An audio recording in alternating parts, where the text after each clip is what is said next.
નમસ્કાર દર્શક મિત્રો, હું શીતલ મહેતા ન્યૂઝ ઓફ કચ્છમાં આપનું સ્વાગત છે। જોઈએ આજના સમાચાર। ભુજ તાલુકા પંચાયત કચેરીમાં મારામારી। ભોજડા ગામના બે જૂથ વચ્ચે મારામારી થતા બે લોકોને ઈજા થઈ। પોલીસ તપાસમાં જોડાઈ। કચ્છના ભુજ તાલુકા પંચાયત કચેરી ખાતે આજે મારામારીની ઘટના સામે આવી છે।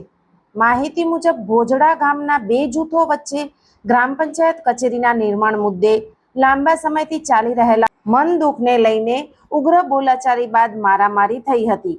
ગામના લોકો ગ્રામ પંચાયત સંબંધિત રજૂઆત કરવા માટે ભુજ તાલુકા પંચાયત કચેરીએ પહોંચ્યા હતા।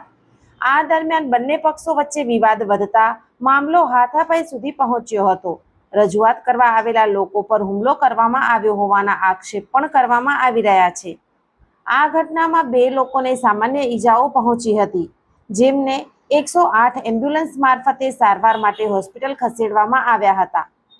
ઘટનાની જાણ થતાં પોલીસ તાત્કાલિક સ્થળ પર પહોંચી હતી અને સ્થિતિને કાબૂમાં લીધી હતી। હાલ સમગ્ર મામલે પોલીસ દ્વારા વધુ તપાસ હાથ ધરવામાં આવી રહી છે।